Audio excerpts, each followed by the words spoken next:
So thank you very much again for joining us today.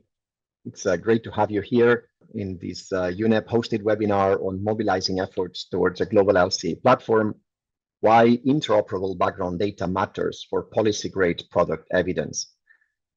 We are bringing together governments, international organizations, LCA experts, data providers, industry actors, software and data exchange initiatives, and many potential partners to discuss this shared infrastructure question, how lifecycle data can better support policy and market decisions at product level.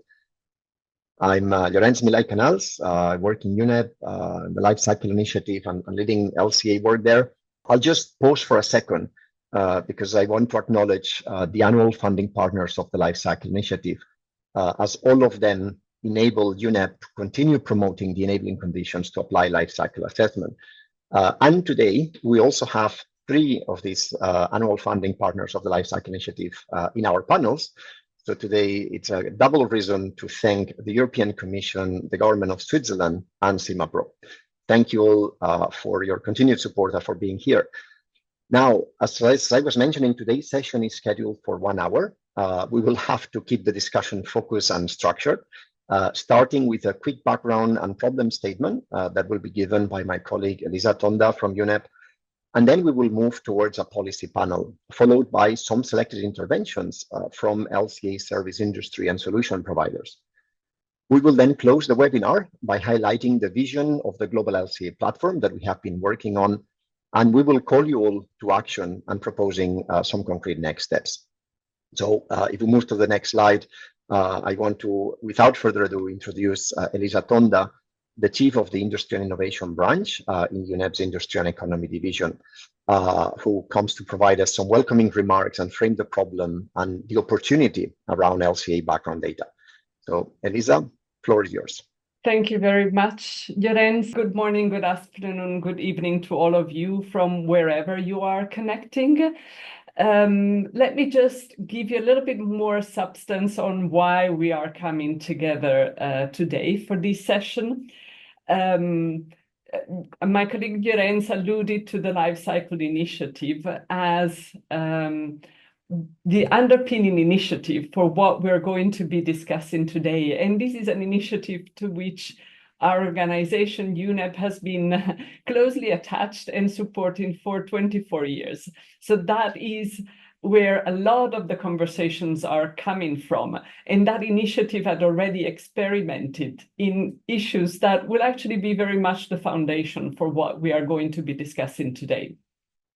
But the core focus of our conversation today, the global LCA platform, is something that in the past month has been at the center of the discussion and of the attention of a large group of experts from government, from academia, from LCA survey providers, from businesses, from NGOs and other UN organizations and international organizations, who have all felt united by an underlying question, an underlying request to really understand how we could strengthen shared infrastructure that will help us make life cycle data more usable, more reliable, more scalable for both policy and market application. Let me just be clear, you see a lot of icons and a lot of logos on the slide. It doesn't necessarily entail that anyone is currently backing or supporting overall the initiatives, but they have helped us think through how the global LCA platform could be looking like going forward. And one of the key elements that, and if the next slides could slowly come on screen, one of the key elements that has been the trigger for that conversation is that there is an increasing need of environmental information on product that could help policy decisions, strategic decisions from businesses. So what has happened, what we're seeing has materialized is a shift from life cycle based conversation being very much in the technical realm to these moving into more strategic conversation, to these becoming very relevant for policymakers, as these provide the foundation on how to apply policies that are product regulations, public procurement policies, corporate reporting policies, footprinting, product footprinting, including carbon footprinting regulations, border-related measure, supply chain exchange of data. All of these require life cycle data to have a strong scientific foundation. And in that context, that is very much what this platform is aiming to respond to, making sure that we do have the certainty that we have scientifically sound, comparable, verifiable, and usable in practice data that can be used by governments, by markets, by businesses to make decisions around the characteristic, the quality of products that are in the market. And where is the challenge coming from? I believe many of you will start thinking, as I'm just describing where we're coming from, that a lot of this information may very likely come from companies that are producing those products and that are putting those products on the market. And I tell you, yes, but not only. Because some of the information that is required to make this decision is what we would describe, and you'll probably hear it throughout our conversation today, as background data. So what is this background data? Background data is data on electricity generation, is data on the transport that is associated with products being distributed, fuels, raw materials that go into products, chemicals, waste treatment, basic materials that are used along the supply chain. So these data is, I would say, hidden data, not so visible data, but it's essential to make sure that when we are, for example, comparing across two products and wanting to know the difference in carbon footprint of those two products, we actually have solid, reliable data on the electricity used, the fuel consumed, the materials that have gone upstream into those construction materials, the transport step, etc. And these hidden infrastructure, these background data, is very much the challenge that we want to tackle in the conversation today, to make sure that we ultimately really have truly reliable information on the environmental characteristic of the products that we want to know more and that are part of our economy. So what has been happening today in the absence of this shared infrastructure on background data? What is likely going to happen without that shared background data is that when you analyze on the basis of using different databases or using different methodologies, the products that are there in the market, you actually would end up with having results that are not comparable, or analyzing the same products with two methodologies, you would have different data, different results that will therefore not help you in making solid decisions. In certain instances, you might want to access data, but that data is protected by restrictions, and therefore you might not be allowed to access the data that would be required to understand the background of your product. Or you might be subject to using data that is updated at different frequency in different ways, and therefore, again, creating a challenge in terms of comparability. Or you might be forced to rely on different methodologies and different databases that will therefore put a challenge to you in terms of whether you have a stable, reliable reference to compare products against. So the discussion that we're going to be having today is how can we make sure that we do have the opportunity of create that background, to create access to that background data in such a way that it can be better used, it can provide more reliable information, and it's also governed in such a way that it can be trustworthy and reliable for all of you.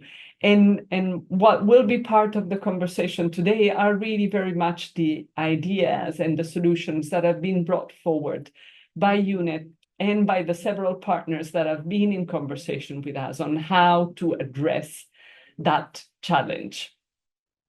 And Llorenç, I'm going to hand back to you for a brief overview of who is with us in the conversation today. Excellent. Thank you so much, Elisa. That was a great, very good picture of what brings us here today. For the context of this webinar, and if we move to the next slide, thanks, Avinav. We just want to briefly understand who is in the room, and we provided these pie charts quickly based on the registration. So you see that we have quite a diverse group of people in the audience. So many different institutions, many different regions as well. And obviously the question or the reason for this is very simple, is that this is not just a data provider question. It's not just a government question. It's not just a scientific question or an industry question. This is something that lies between policy, science, markets, digital infrastructure, and of course, the funding. And we see quite a good mix as well of reasons why you think that background data matters. I mean, I'm not going to read them all. You've seen them in the chat, but we see Richard from WRI saying that it matters because it will enable governments to implement a range of market measures to drive the real economy towards a transition. I think that was also picked by Alison later, saying that it matters because it will enable policy, procurement, investment to address climate and other environmental impacts. Better background data, because we all know the challenges around the current data. Thanks, William. We have many of these. I'm not going to say them all because again, we're already running a bit short of time, and we want to move towards the panel. So again, just insisting that from all of your profiles, it's clear that this discussion needs many different perspectives. Of course, governments are definitely one of the most critical actors in this space, and that's why we wanted to have this policy panel to understand where product-level environmental data are already becoming relevant and what kind of infrastructure would make the future use of this data in policies easier to implement. So I will ask, that was a short break for Elisa, but I'm going to ask Elisa again to support us with moderating the panel. So back to you, Elisa. Thanks. Thank you very much.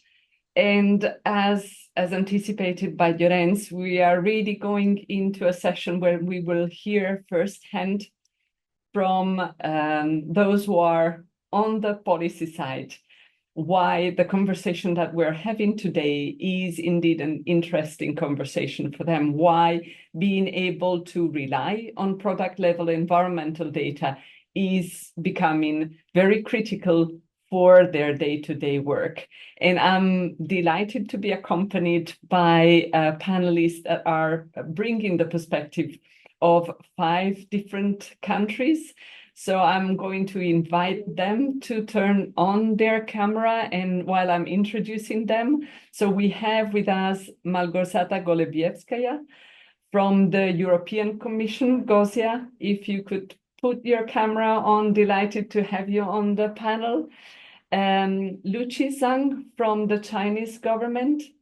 Luchi, if you could put your camera on, and again, delighted to have you on the panel. And I hope I got your name close to how much you have been training me to pronounce it.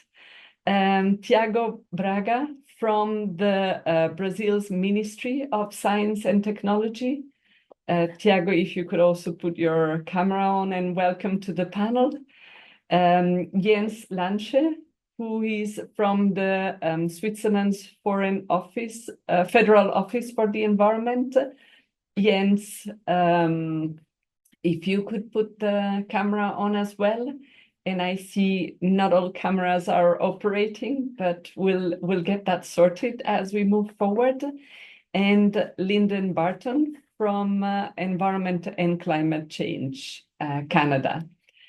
And in the conversation that we're going to have, we're going to look at 3 different aspects with all of you. A first aspect will be very much around what are the situation, the context in which you are seeing the need of product level data standards to be able to address the evolving policy needs. We'll also be looking from your perspective on how a future global LCA platform could be managed, could be governed in such a way that it would provide information data that you would trust as reliable. And then we will also be discussing with you going forward how you would see your engagement in these conversations unfolding. But Gosia, I'm coming first to you with a perspective from the European Commission, where there has been quite a lot of developments in terms of policies and regulations that are looking specifically at product characteristic, at the sustainability of products. And obviously, we would be very interested to hear from your perspective where you see the need of data, reliable data on product environmental information being relevant for you and for the direction that the European Commission has been taking. Gosia, let me hand the floor to you. Thank you very much, Elisa, and good afternoon to all. Thank you for having me on the panel. Well, product environmental evidence is very, very needed for EU policy. It's been already over 15 years that we've been working with environmental footprint methods and life cycle perspective across EU policy. And I mean not only policy development and implementation, but also policies aiming to support consumers in more sustainable choices. So the life cycle considerations are increasingly included and used in EU policies initiatives such as those that regulate products, materials, for example, eco-design for sustainable product regulation, battery regulation, safe and sustainable by design chemicals, critical raw materials. We even have a proposal for EU space law that also makes reference to sustainability considerations from a life cycle perspective. So it's clear that we need reliable, robust, and transparent data. The access to data is fundamental to develop and implement these policies, and subsequently, of course, for companies to demonstrate compliance. And I can confirm that across these years in our policy work, we have experienced the challenges that you have listed in your opening remarks when it comes to access to data. So we definitely sign up to the call for action in this regard. When it comes to where we are heading, so from the Commission's perspective, we're heading towards a system in which product level environmental information would become more standardized, of course digital, but also decision relevant and embedded in policy. Wider use of LCA in policy depends highly on simpler data collection, better digital infrastructure, but also clearer alignment across policy instruments. So all of that is necessary to ensure our success. Thank you very much, Gosia, for your reflections and for showing to us how central data is for the direction of travel that the European Commission has been taking. And Gosia, I particularly would like to stress your reference to decision-relevant data that could be trusted when, shaping your action, your direction of travel going forward. I'm going to jump geographically to China and give the floor to Luchi to reflect on the fact that in China there has been a very rapid development of efforts around being able to track information, particularly product footprint information, to address a growing demand on related to policies. And there's a number of products that have been at the center, have been a priority for China in your efforts. I would be particularly interested to get a sense from you, Luchi, why product carbon footprint data is becoming so central, so important from China perspective, and also what has been the role of national databases, national research institution, national initiatives, such as Tiangong, and university-led work, such as the one that is being carried out by Tsinghua University in the work that you have been doing. Lucy, the floor is yours. Hi, everyone. Product carbon footprint data is becoming increasingly important for China, both domestically and internationally. For domestically, it's the foundation for our carbon footprint management system and for the green transition of our industries. And internationally, facing rules such as the new battery regulation, credible footprint data is essential for Chinese companies to respond to some carbon-related trade barriers and compete fairly in global markets. But for a long time, China relied on the factors from international databases, which may deviate from our actual conditions. So we're accelerating our own work. Last December, we issued national guidance on building a product carbon footprint factor database, and now we are actually building our national database. This is coordinated efforts. The national database focuses on key data like basic energy, bulk commodities, and raw materials. These provide authoritative background data for footprint accounting. And universities and research institutions like Tsinghua or Tiangong have long worked in the LCA field. They provide technical support for our policies, standards, and also databases. And altogether, this forms a coordinated and government-led system. That's all. That's all. Thank you very much. Thank you, Luchi, for bringing this insight and for showing how important and strategic for you has been to create that national source of information and not having necessarily to rely on information, international information that might not provide an accurate reflection of what is happening at national level, and how you have had other initiatives gravitate around the national policy efforts. We're going now to make another huge geographic jump, and we're going to go to Brazil.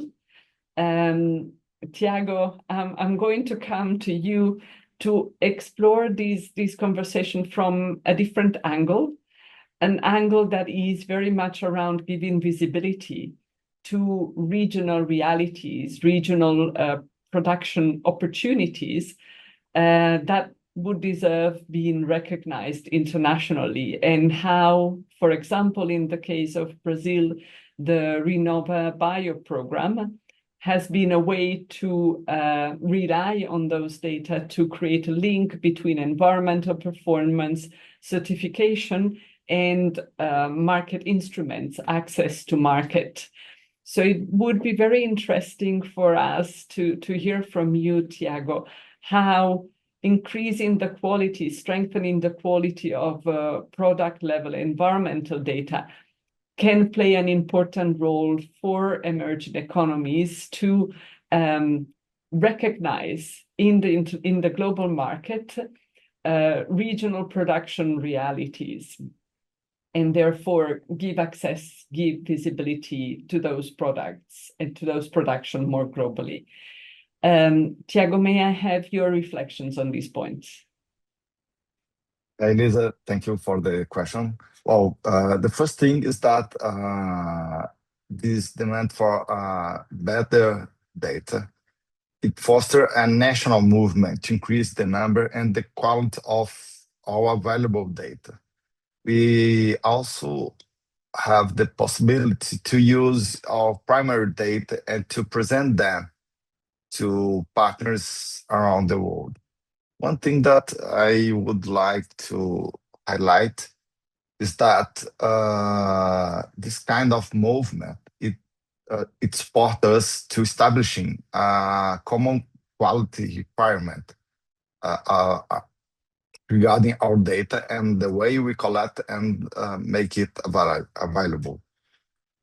And it also helps us to surpass trade barriers, as we can present our data and we can manage to share our data through this kind of environment. So what we are seeing in Brazil is a movement where a few partners are aiming to share their data and are aiming to foster the collect and shared data. So we understand that this is something that it allow us to work collaboratively with people from around our Brazilian territory. Thank you very much, Tiago. That's a very interesting reflection, both on the side of these having been a trigger to generate and collect national data and to create conditions to share data on the basis of common quality requirements that you have been developing, and therefore enriching the background around which information on products could be made available. Tiago, thank you very much. And let me jump again geographically. We're going to go to Switzerland. Jens, I'm going to come to you because you're bringing a very interesting experience into our conversation, because you have been already moving forward and developing experience in creating a public LCA data infrastructure. So it would be very interesting for us to understand what your experience have been teaching to you in terms of what is feasible, what is more complex to be addressed, and what we should be keeping in mind as we move forward in the thinking around the global LCA platform. Jens, very keen to hear your experience. Welcome, everybody, and thanks, Elisa, for this question. So when we developed the buffer database in Switzerland, we benefited a lot from a strong LCA community that is highly qualified, experienced, and well-educated, and also well-connected, both in Europe and internationally. And the collaboration with those people allowed us to have access to broad expertise, and with that develop both our data quality guidelines and high-quality lifecycle inventories. So our experience has shown that transparency is a key success factor for ensuring the reproducibility of results, but also to receive valuable feedback from the community. And that helped us to set the right priorities for updates and for further development.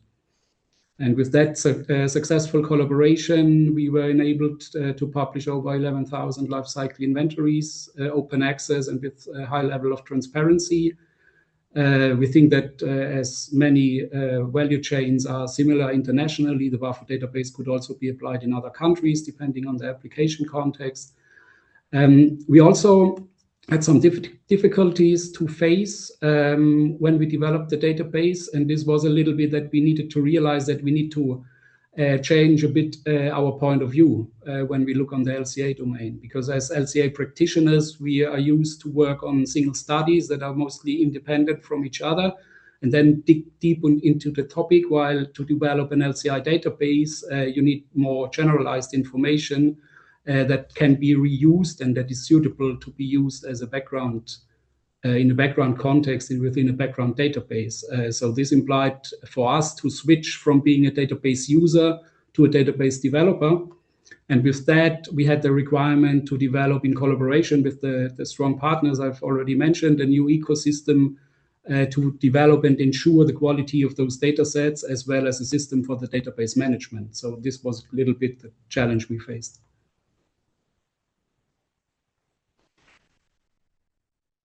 Jens, thank you very much. And I really appreciate you brought a different dimension to the conversation. In earlier conversation, we've been talking a lot about the data themselves. And Jens, you have been helping us see the role of people around the data and the skills and the networks that have been coming together with you to create the database.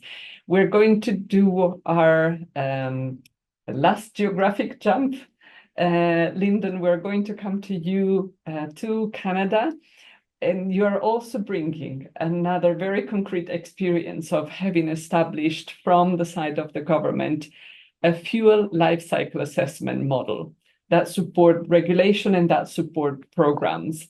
And as a government, you have also maintained, kept alive that LCA model to make sure that this was a reliable source of information for different stakeholders, for different communities, and have continued to update that over time. So it's another very pertinent and very interesting experience to be shared with those who are with us today. Linden, let me give the floor to you. Thank you very much.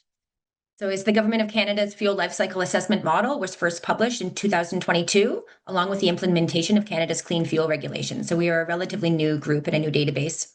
Our database is freely available in both English and French and operates on OpenLCA. And it currently consists of life cycle inventory for greenhouse gas quantities for fuels and energy sources used or produced in Canada.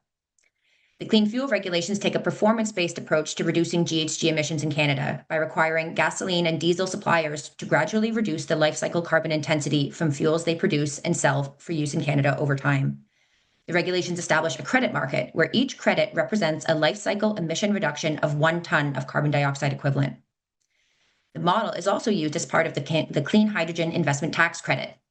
Applicants must provide their clean hydrogen project's expected and actual life cycle CI score using the model to be eligible for investment tax credits. The regular credit rate is between 15% and 40% of the capital cost of eligible clean hydrogen property, depending on the life cycle CI of the hydrogen to be produced by the project. Both of these programs have unique guidance documents associated with them, providing instructions on calculating the life cycle CI, as well as an Excel workbook that must be used. The model itself is essentially a library of life cycle emission factors covering several products and activities such as crops, chemicals, electricity, fuels, and transport. New versions of the model are published every 2 years.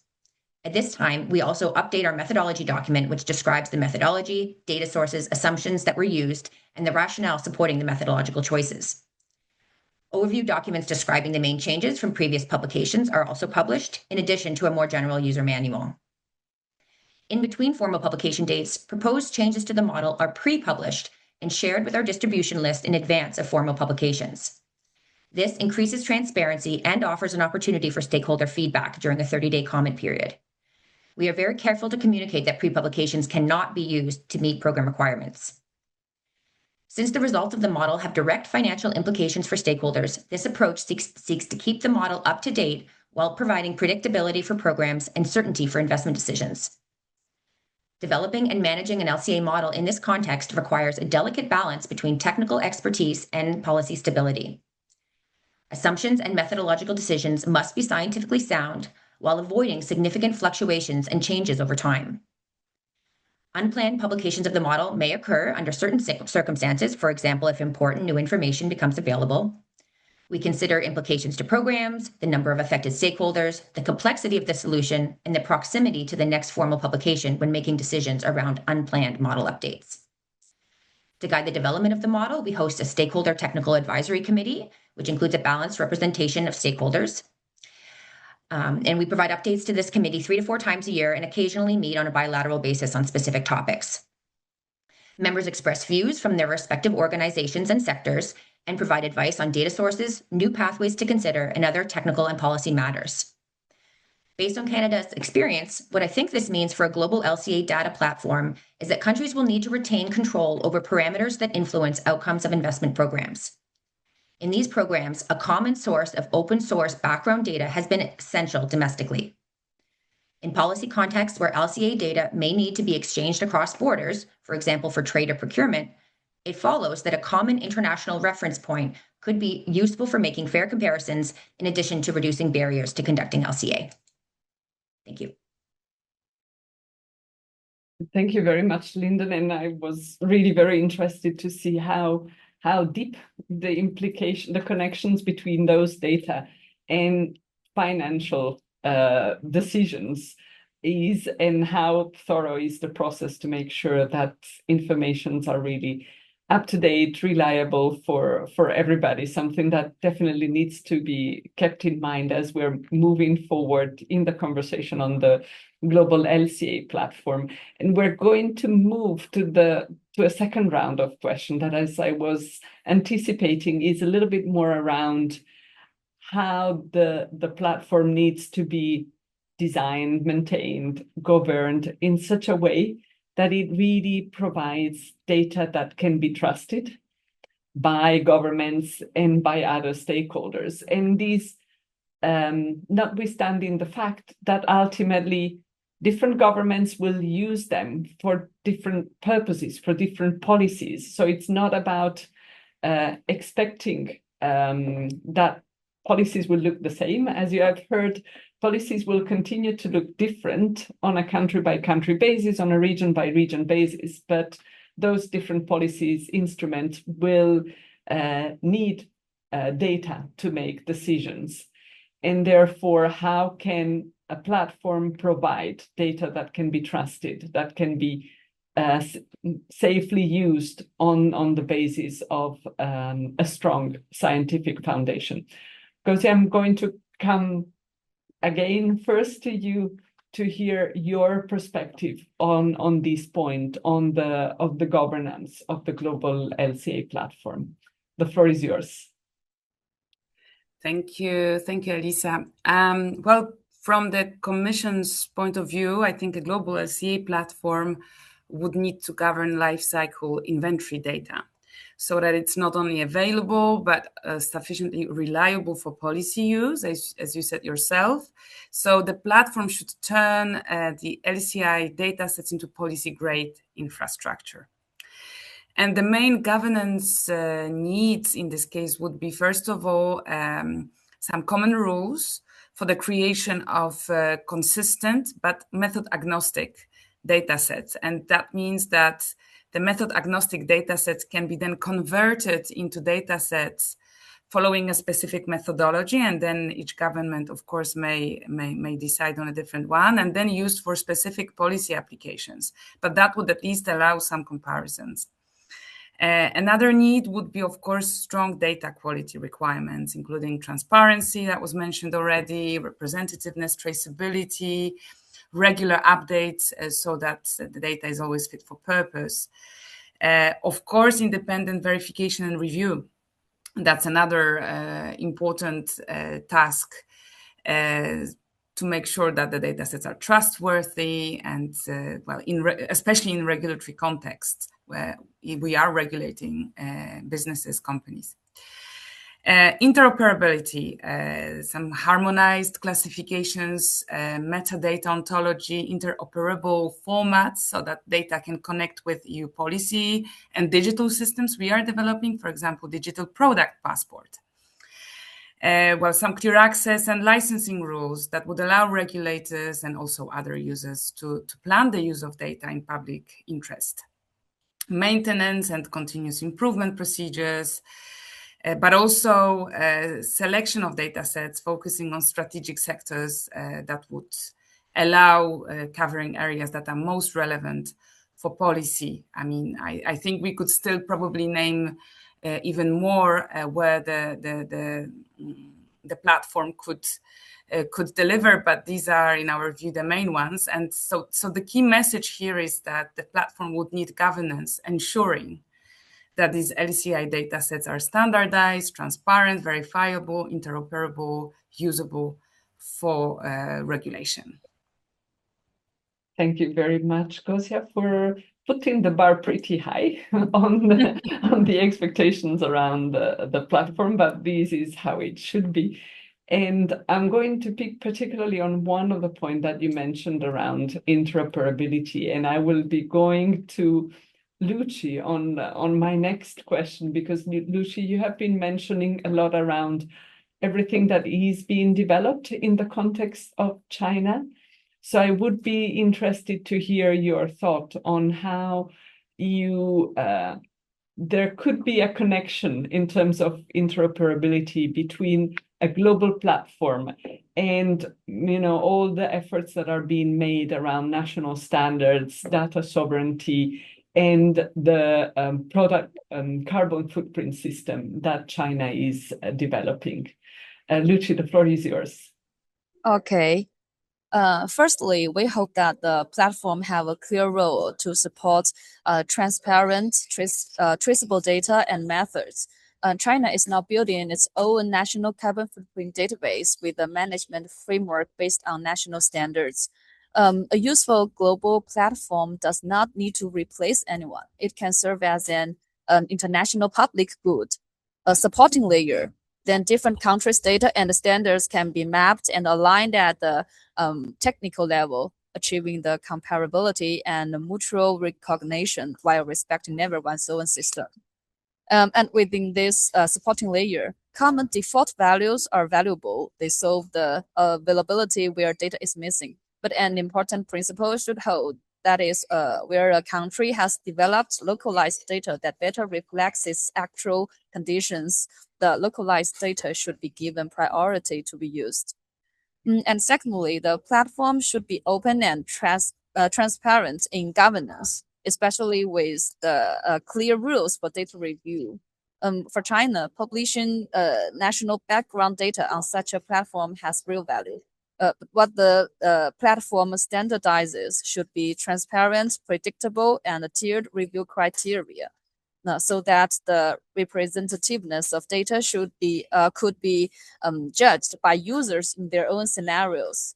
The data contributors should be able to take part in the review itself to see how the criteria applied and respond to the conclusions, rather than just receiving the comments. This applies to everyone, not only China. That is how trust is built. And finally, on governance, China is glad to take part in these kind of discussions so that different countries' concerns could be heard. That's all. Thank you very much, Luciana. And I'm going to bring Tiago in the conversation. Tiago, we've been discussing on governance, and I would really be very interested to hear your perspective on how governance should look like for these to be trusted and relevant for developing countries and emerging economies such as Brazil. Oh, thanks, Lisa. I will bring back something that almost everyone covered, that is openness. This platform should be open in two ways. The first one is regarding the standards. If you want a global platform, we should rely on open standards, and these open standards will allow open access, transparency, and something that I'll say is very good and different from other perspectives regarding the scientific approach. So we should rely on open science as well. The second point would be open technology. If we want to work globally, the technologies that we are working on should be open as well. And this will allow us to make the data interoperable. It will allow us to promote innovation, and it will allow us to bring together a lot of countries that want to support this perspective of sustainability through reliable data. So I would say that these two aspects of open standards and open technologies would support our evolution as a global platform. Thank you, Tiago, for stressing the element of openness. I'm alerted that I'm enjoying so much the conversation that we're going a bit beyond time, but I just want to get everybody's perspective on this aspect of governance. And Jens, I'm going to come to you to hear your point of view around what are the key elements of governance, also on the basis of your experience that we need to keep on our radar. Well, we strongly believe that a reliable LCA database needs a broadly supported methodology and also high quality data to be successful. Both of that should be scientifically sound and independent of the particular interest of individual actors. So on a technical level, an unallocated core database could provide a foundation for that. When it comes to governance, it's important that to have a decision-making body that can ensure the independence and also the international compatibility, respectively interoperability. We've already heard about that. Therefore, it's important to us that we work with trusted institutions and that those institutions that actively contribute to the development of a shared database, we think they should have a seat on the decision-making body. A contribution could be either financially or also through data. And finally, on the user perspective, to emphasize that once more, we think that it's important to develop data that is as transparent as possible to ensure a certain level of trust from both the companies, the policymakers, and also research bodies involved in the development. Thank you very much, Jens, for helping me be so time efficient in bringing forward point. Linden, I'm also keen to come to you, including because of your extensive experience in maintaining also a platform and hearing your recommendation on where you feel we should really be focusing from the governance standpoint in making sure that we have the right model that we maintain over time. Sure. Yeah, I'll try to be brief. So some governance lessons that we think can come from Canada's experience. Number one, of course, transparency is important. This is especially the case for stakeholders to whom the results of the model or of the data are financially material. Documenting data sources, assumptions, and methodological choice as well takes time, but it is necessary for the credibility of the data and to support engagement with stakeholders.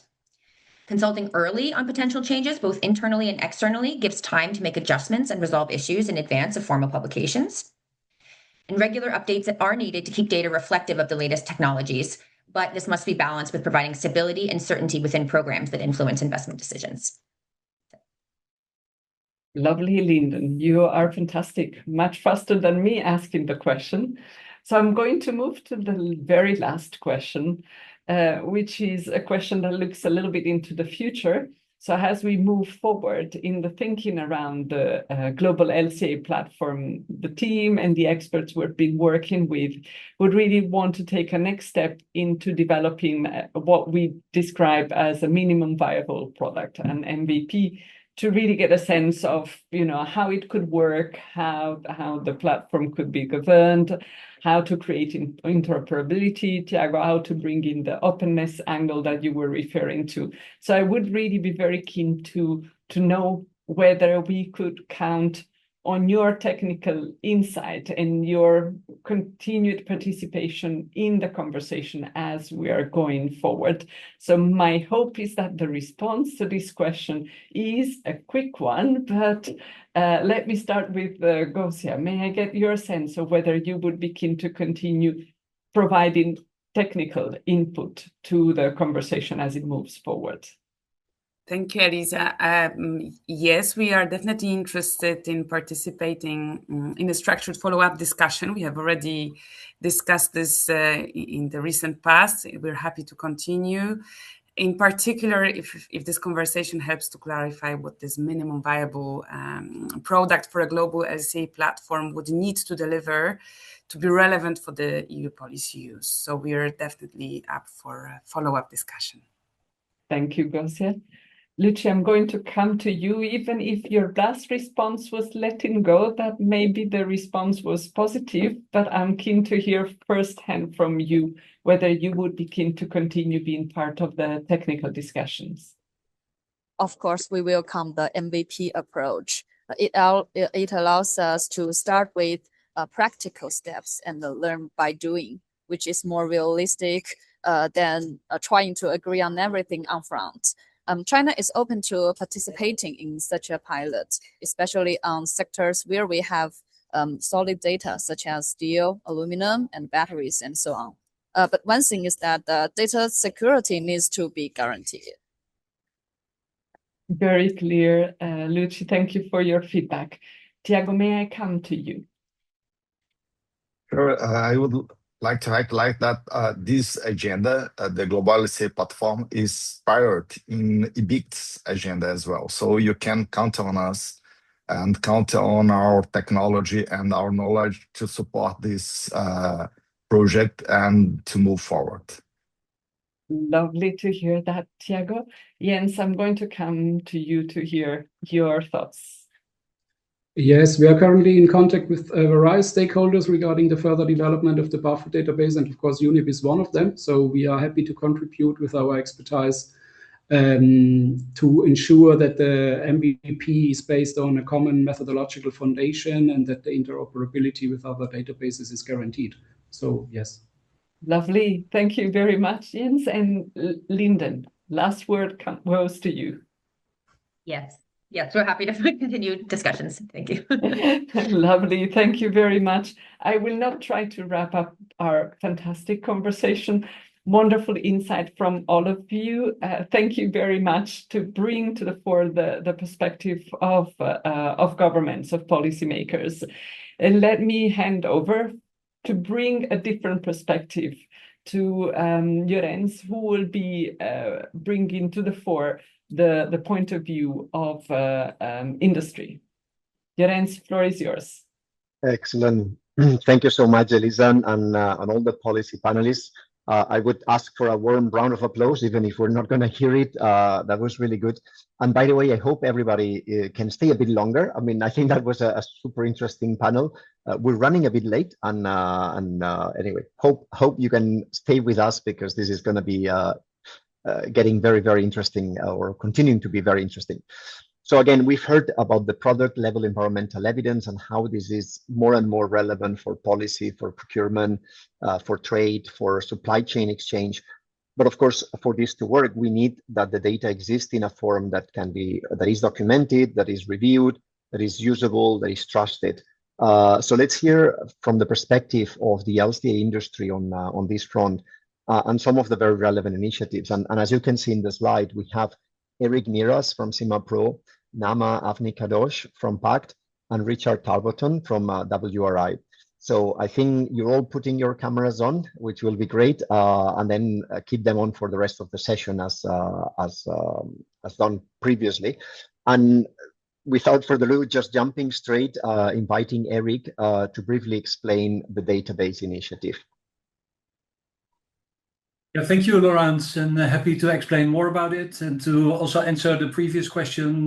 We would be happy to contribute as well because we strongly endorse the problem statement that was communicated before and outlined by the Lifecycle Initiative and UNEP.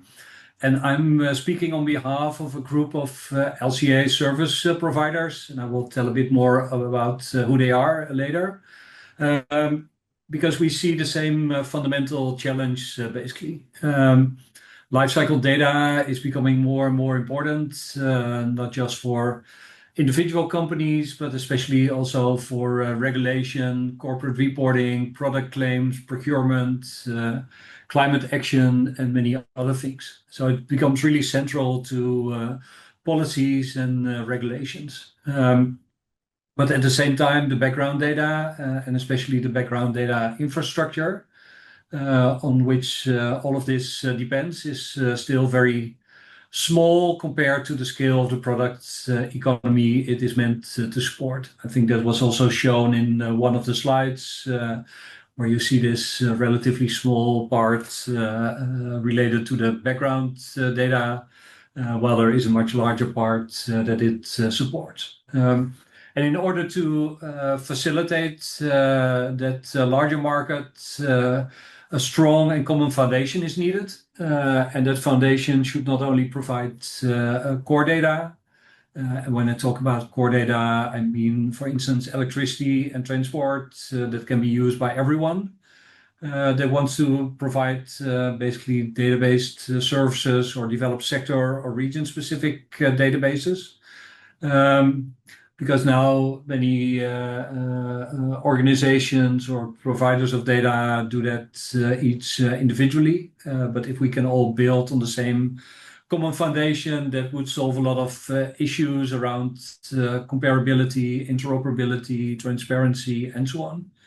And it's not only a common foundation in terms of the data itself, but also in terms of a methodology, and especially also with a very clear governance that everyone adheres to, because that will give it a high level of credibility and trustworthiness if everyone follows basically the same rules.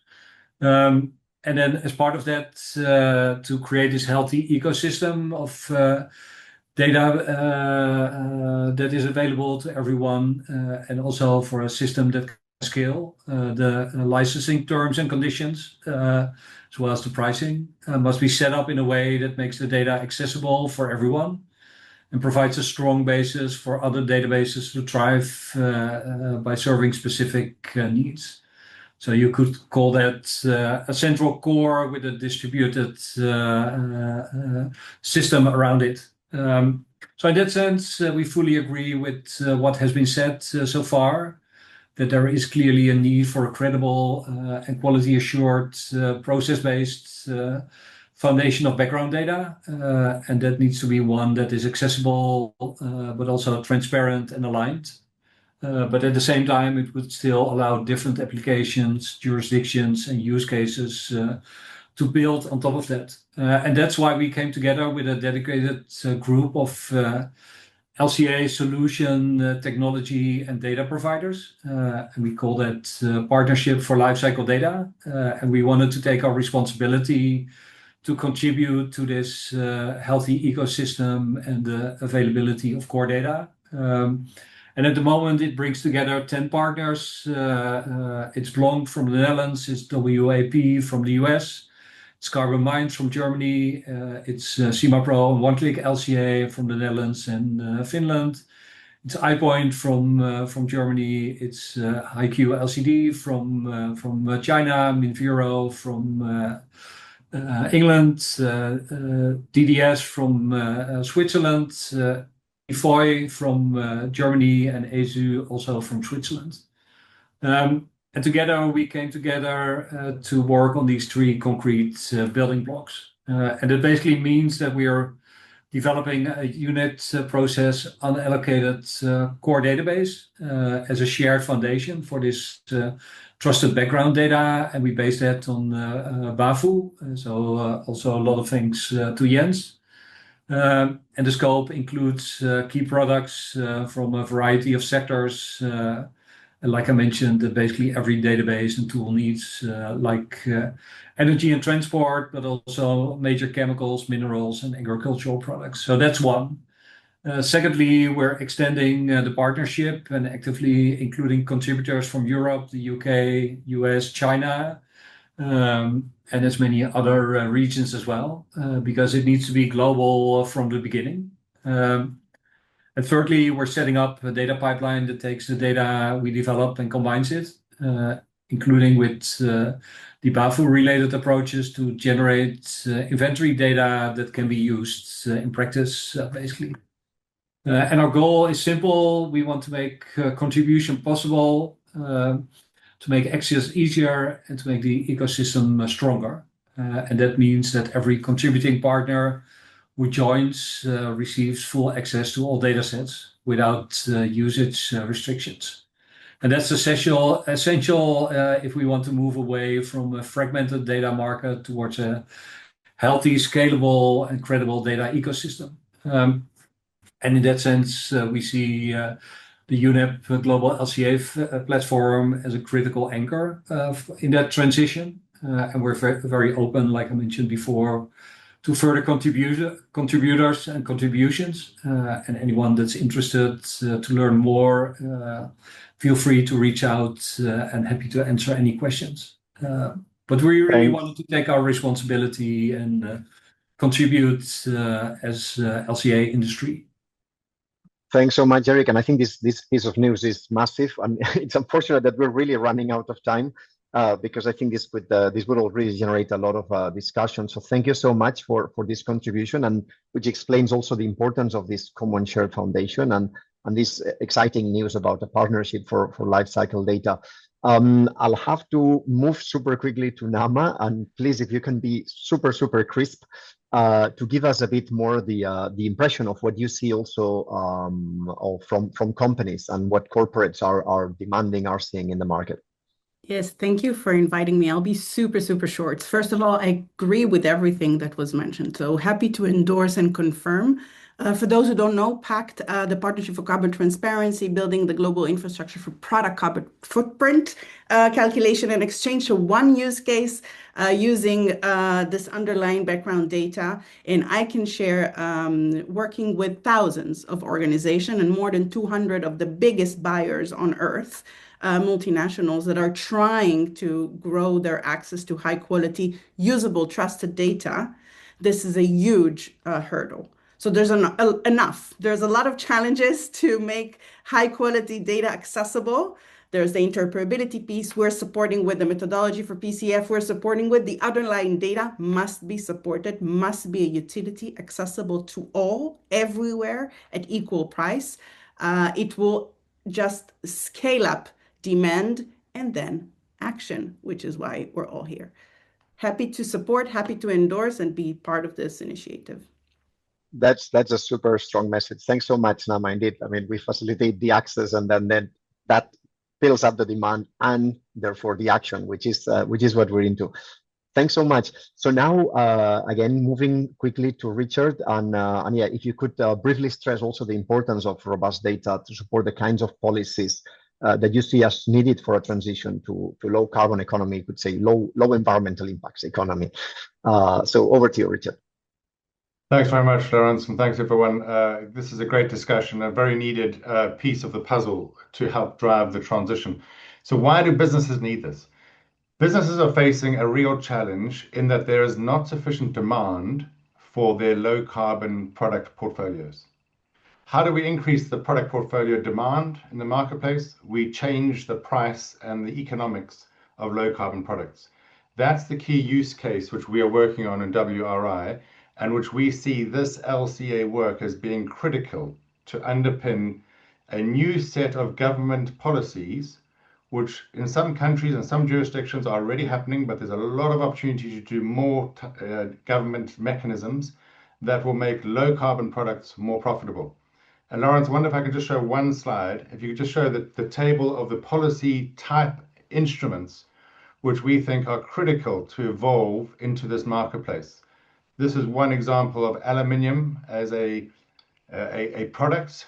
It ranges from 0 to 24 tons of CO2 per ton of aluminium, and the average in the world is 16. If we could classify aluminium into an A to F classification using an LCA robust information data set, and in each country then, if we could translate that into subsidies which are higher for A-rated aluminium, domestic taxes which are lower for A-rated aluminium, import levies like CBAM being applied to make it more profitable to bring in A and B type aluminium, procurement commitments from governments which can make commitments to procure a large amount of A or B low carbon aluminium, concessionary finance instruments to make it more beneficial to install facilities which produce low carbon aluminium, and new mechanisms like CAFE standards, which have been very successful, and instruments, as we've heard from Canada today, on fuel standards.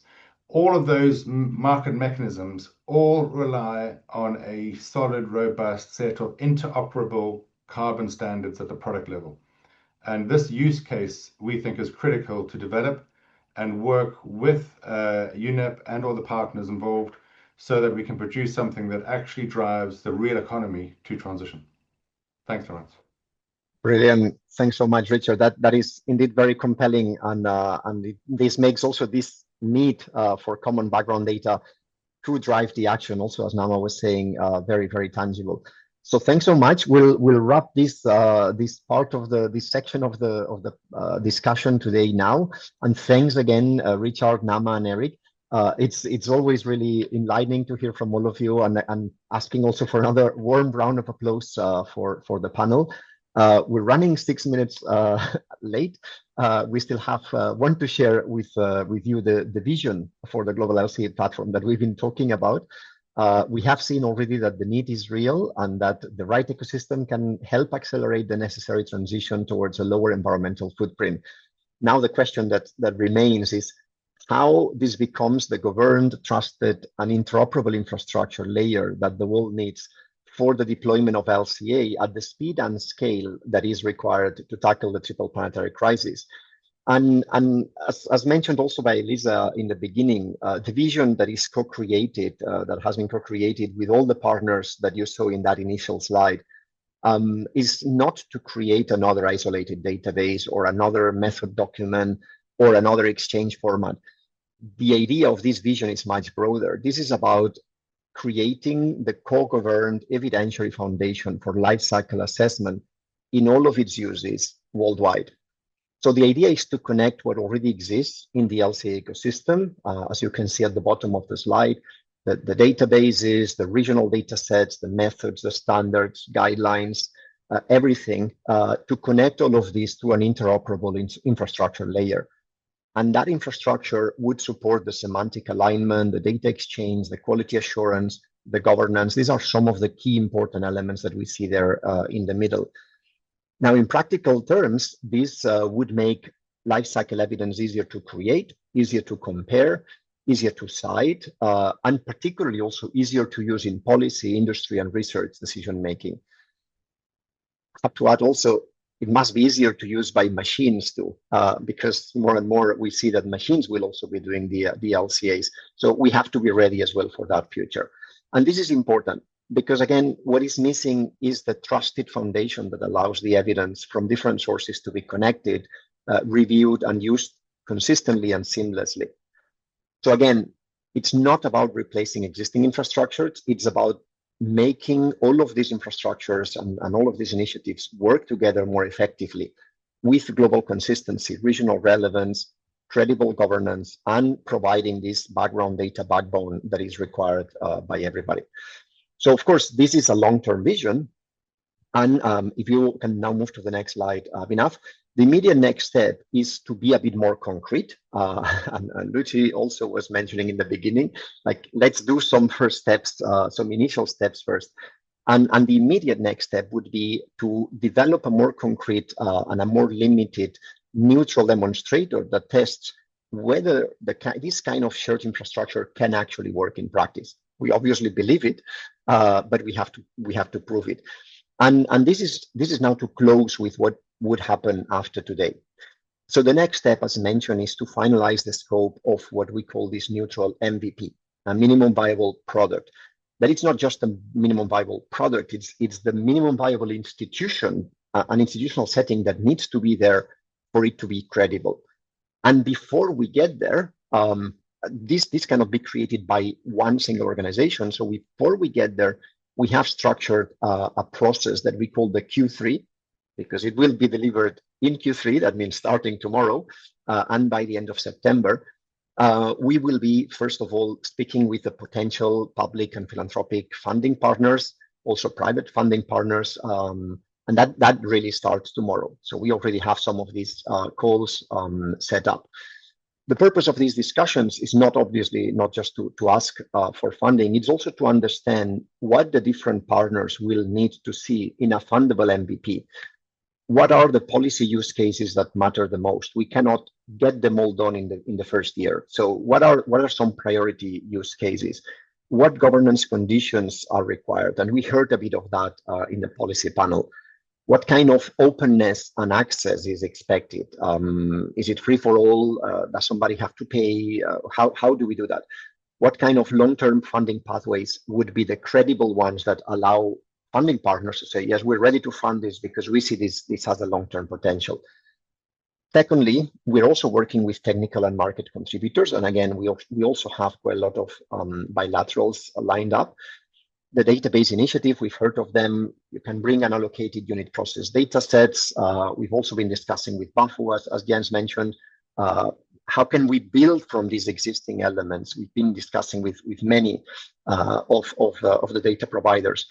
LCA solution and software providers can also help define what is needed in terms of operability, usability, formats, integration, bringing things together into real tools that show the usefulness. The Tiago initiative, for instance, has already been supporting as well on this aspect. And corporates also can help define the practical use cases. So beyond policies, what use cases do corporates already want? So this Q3 target is very, very concrete.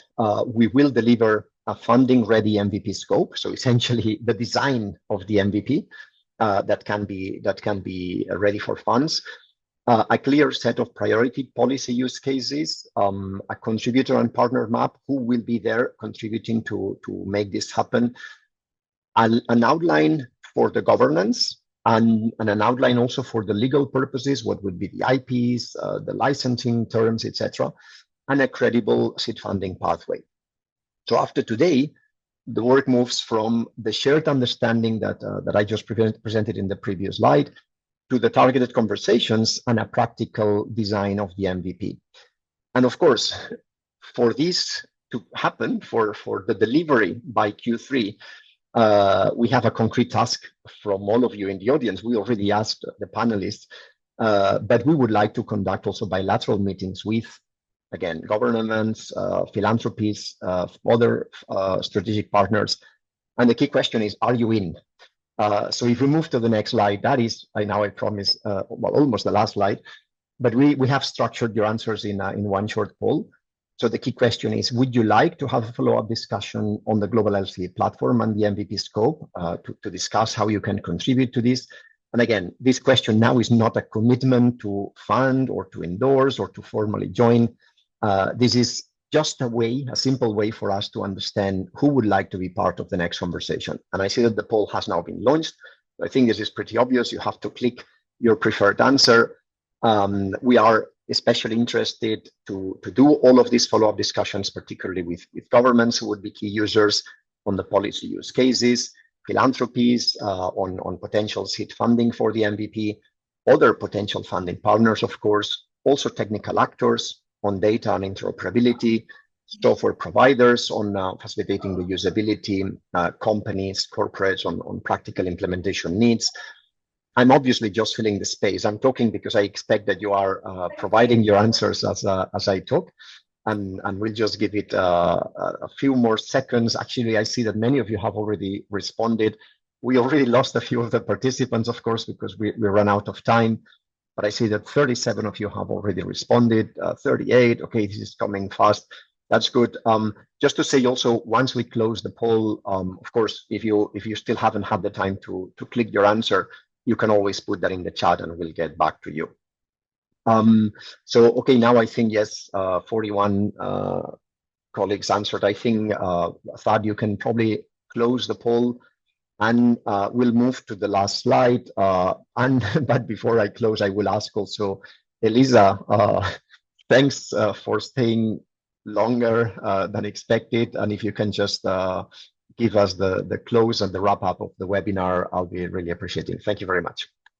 Thanks, Llorenç, and huge thanks to the panelists who have been with us today with very, very insightful reflections that will help us take the thinking forward. Thanks to all of you who have been bearing with us online for even more than what we had originally planned. Thanks to all of those who have been animating the chat. It has been impressive to see the amount of exchanges that have happened there. And as per the poll, please do expect to hear from us for all those of you who have expressed interest to continue the conversation with us. I believe that by now you have clarity that we're not talking about, developing another small tangential activity in relation to life cycle.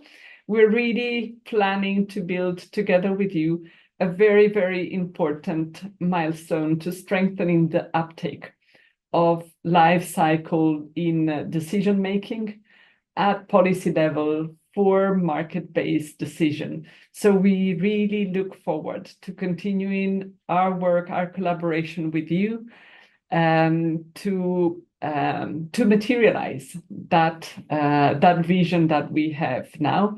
So please continue being with us. I've seen a lot of positive signal coming out from the initial results of the survey. So I'll be delighted to continue the conversation with you together with Llorenç and together with all the experts that have been helping us push that initiative forward. I wish you all a very good continuation of your day. And thanks again for making time to be with us.